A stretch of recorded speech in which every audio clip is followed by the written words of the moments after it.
Welcome to everyday cooking. இன்னைக்கு நம்ம செய்யலாம் நல்ல புசு புசுன்னு ராகி பூரி.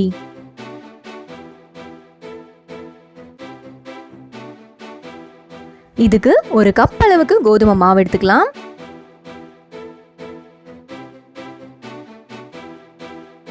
இதோட ஈக்குவலா நம்ம ராகி மாவு சேர்க்க போறோம். அது ஒரு கப் அளவுக்கு ராகி மாவு.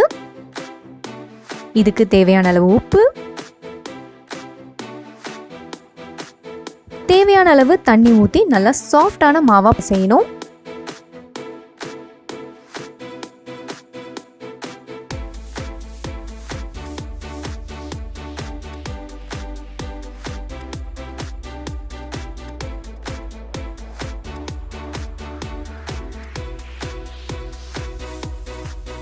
ராகி மாவு யூஸ் பண்றதுனால இந்த மாவு கொஞ்சம் ஸ்டிக்கியா இருக்கும், இருந்தாலும் பரவாயில்ல.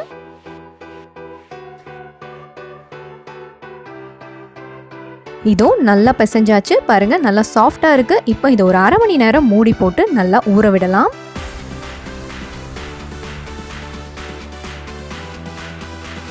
இப்போ கொஞ்சமா மாவு எடுத்துக்கலாம். இதை நல்லா கிராக்ஸ் இல்லாம ஊட்டிக்கலாம்.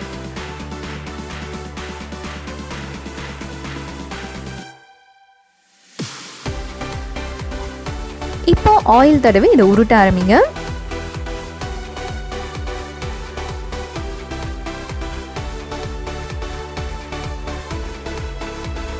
இந்த மாவு நல்லாவே சாஃப்டா இருக்கும், ஸோ பார்த்து ஹேண்டில் பண்ணுங்க. நல்லா உருட்டிட்டு ஷேப் பண்ணிட்டு இதை ஆயிலில் போட போறோம்.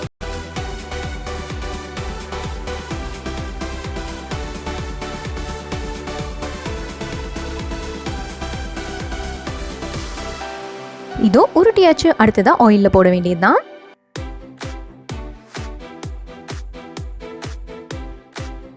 எந்த பூரியாக இருந்தாலும் போட்ட உடனே நீங்கள் கொஞ்சம் நேரம் டைம் கொடுக்கணும், அது புஸ்ஸுன்னு ஆகிறதுக்கு.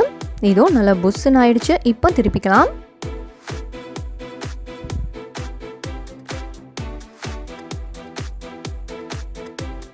ரெண்டு பக்கமும் நல்லா திருப்பி போட்டு வேக விடுங்க.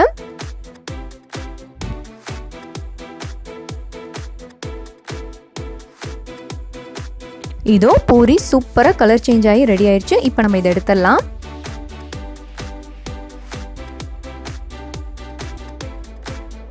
இதோ பூரி சூப்பராக ரெடி ஆயிடுச்சு. வேற ஒரு இன்ட்ரெஸ்டிங்கான ரெசிபியோட உங்களை சந்திக்கிறோம். மறக்காம எங்கள் சேனலுக்கு சப்ஸ்கிரைப் பண்ணுங்க.